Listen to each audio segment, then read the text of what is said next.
मैं हूं आपके साथ साक्षी वर्मा। चलिए शुरुआत करते हैं देश दुनिया की बड़ी खबरों से। प्रधानमंत्री नरेंद्र मोदी ने इंडोनेशिया की आजादी के संघर्ष में शहीदों को श्रद्धांजलि देकर अपनी यात्रा की शुरुआत की।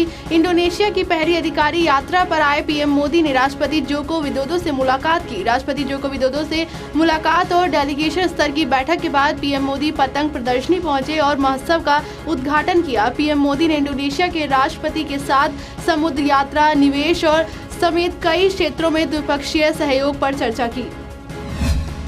पीएम नरेंद्र मोदी ने कहा है कि भारत और इंडोनेशिया वर्ष 2025 तक द्विपक्षीय व्यापार को 50 अरब डॉलर तक पहुंचाने के लिए प्रयासों को दोगुना करेगा। भारत आसियान साझेदारी न सिर्फ हिंद प्रशांत क्षेत्र बल्कि अन्य क्षेत्रों में भी शांति की गारंटी बन सकती है। गिरजाघरों पर हुए आत्मघाती हमलों पर पीएम मोदी ने कहा कि भारत इंडोनेशिया में आतंकवादी हमलों की निंदा करता है और आतंकवाद के खिलाफ लड़ाई में दृढ़ता से उसके साथ खड़ा है।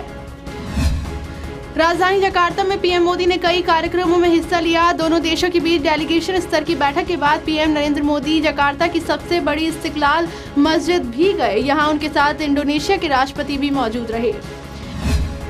ईवीएम में गड़बड़ी की शिकायतों के बाद आज कैराना और भंडारा गोंदिया लोकसभा क्षेत्र के कई इलाकों में रीपोलिंग कराई गई। यूपी की कैराना लोकसभा सीट पर हुए उपचुनाव के बाद आज 73 बूथों पर वोटिंग कराई गई, जबकि महाराष्ट्र की भंडारा गोंदिया लोकसभा क्षेत्र के 49 बूथों पर फिर से वोटिंग हुई। नागालैंड लोकसभा क्षेत्र के एक बूथ पर रीपोलिंग का फैसला लिया गया है। दिल्ली सरकार के पीडब्ल्यूडी मंत्री सत्येंद्र जैन के घर आज सुबह सीबीआई की टीम ने रेड की। इस दौरान जब मंत्री सत्येंद्र जैन ने सीबीआई अधिकारियों से हर रोज की तरह मंदिर जाने की बात कही तो सीबीआई टीम उनके पीछे पीछे मंदिर तक गई। दरअसल सीबीआई टीम सत्येंद्र जैन के आवास पहुंची और उस दौरान टीम जांच कर रही थी। हिमाचल प्रदेश के शिमला में पानी की किल्लत के खिलाफ लोगों का गुस्सा सड़क पर उतर आया है। लोग कहीं हाथ में बाल्टी लेकर प्रदर्शन कर रहे हैं तो कहीं गले में तख्तियां लटकाकर सीपीबीआई के कार्यकर्ता पानी मांग रहे हैं। प्रदर्शनकारी नगर निगम से इसकी शिकायत करने के लिए भी पहुंचे। वहां पानी के टैंकरों की बुकिंग में गड़बड़ी का आरोप लगाते हुए नारेबाजी की गई। एयरसेल मैक्सिस मामले में पूर्व केंद्रीय मंत्री पी चिदम्बरम की अंतरिम जमानत याचिका पर सुनवाई करते हुए अगली सुनवाई तक गिरफ्तारी पर रोक लगा दी गई है। इस मामले में सुप्रीम कोर्ट ने ईडी से 5 जून तक जवाब दाखिल करने को कहा है। आरएसएस के नागपुर में चल रहे संघ शिक्षा वर्ग के समापन समारोह में पूर्व राष्ट्रपति प्रणब मुखर्जी को मुख्य अतिथि बनाए जाने से कांग्रेस बैकफुट पर है। अभी तो बहुत से कांग्रेस नेता इस बात को पचा भी नहीं पा रहे हैं। हालांकि कई ऐसे नेताओं को ये भी लग रहा है कि इस बात की उम्मीद है कि प्रणब मुखर्जी इस कार्यक्रम में अपने भाषण में संघ वालों को कुछ नसीहत जरूर देंगे। अभिनेता से नेता बने दक्षिण भारतीय फिल्मों के सुपरस्टार रजनीकांत ने तमिलनाडु के तूतीकोरिन में स्टरलाइट प्लांट के खिलाफ प्रदर्शन के दौरान पुलिस फायरिंग में घायल लोगों से अस्पताल में जाकर मुलाकात की। वहीं इसके बाद मीडिया को संबोधित करते हुए उन्होंने स्टरलाइट प्लांट के मालिकों को अमानवीय करार दिया और कहा कि यह प्लांट अब कभी भी खुलना नहीं चाहिए। वेतन बढ़ोतरी के मुद्दे को लेकर बैंक कर्मचारियों की यूनियनों ने हड़ताल शुरू कर दी है। इस हड़ताल का असर भी दिखना शुरू हो गया है। 2 दिन चलने वाली इस हड़ताल की वजह से 85,000 बैंक शाखाएं आज और कल बंद रहने वाली हैं। इसकी वजह से लोगों को बैंक से जुड़ी कोई सेवा लेने में दिक्कतों का सामना करना पड़ रहा है। कर्नाटक चुनाव के 16 दिन बाद पेट्रोल और डीजल की कीमतों में कटौती तो की गई, लेकिन वो भी सिर्फ 1 पैसा। हालांकि सुबह एक तेल कंपनियों की तरफ से इसका डाटा जारी किया गया तो उसमें पेट्रोल में 60 पैसा और डीजल के 56 पैसे की कटौती दिखाई गई, लेकिन महज 1 घंटे के भीतर तेल कंपनियों ने इसे बदल दिया। इसके लिए तकनीकी गलती को इसका जिम्मेदार ठहराया जा रहा है।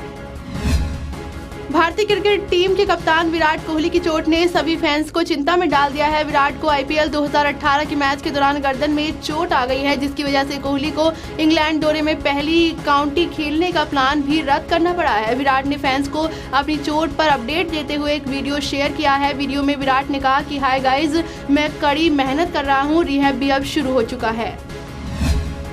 दिल्ली के मालवीय नगर इलाके में एक रबर गोदाम में आग लग गई। मंगलवार की शाम से लगी आग को बुझाने में काफी पानी का इस्तेमाल किया गया। पहले दमकल की 80 गाड़ियों के जरिए आग बुझाने का प्रयास किया गया, लेकिन जब आग नहीं बुझी तो उसके बाद आज एयरफोर्स के MI-17 हेलीकॉप्टर के जरिए आग पर पानी का बौछार किया गया। करीब 16 से 17 घंटों के लगातार प्रयास के बाद अब जाकर आग पर काबू पाया गया है। जानवी कपूर ने मशहूर मैगजीन वॉग के इंडिया संस्करण को एक इंटरव्यू दिया है, जिसमें उन्होंने अपनी और अपनी मां से जुड़ी कई बातें बताई हैं। इंटरव्यू के दौरान करण जौहर ने जानवी से कहा कि श्रीदेवी के गुजरने के बाद जब मैंने उन्हें देखा कि परिवार एक साथ आ गया है तो मैं काफ़ी इमोशनल हो गया था। इस पर जानवी ने कहा कि इससे हमें भी सुरक्षित फील करवाया है, मुझे लगता है कि मेरे पापा को भी। लंबे इंतजार के बाद आज रणबीर कपूर की मच अवेटेड फिल्म संजू का ट्रेलर रिलीज कर दिया गया है। फिल्म के टीजर की तरह इसका ट्रेलर भी काफ़ी ज़बरदस्त है। ट्रेलर की शुरुआत ही मज़ेदार डायलॉग से होती है, जो है आज मेरे लिए बड़ी खुशी का दिन है, क्योंकि बोले तो आज मेरी लाइफ पर ऑटोबायोग्राफी, मेरी आत्मकथा आप लोगों के सामने आ रही है। अगले डायलॉग में वो कहते हैं कि मैं बेवड़ा हूँ, थरकी हूँ, ड्रग एडिक्ट हूँ, लेकिन टेररिस्ट नहीं हूँ। ट्रेलर के जरिए संजय दत्त की जिंदगी के हर उस दौर को छूने की कोशिश की गई है जिसके चलते वो सुर्खियों में रहे हैं। देश दुनिया की बड़ी खबरों में साथ अभी सिर्फ इतना ही। जुड़े रहिए A1 न्यूज़ के साथ।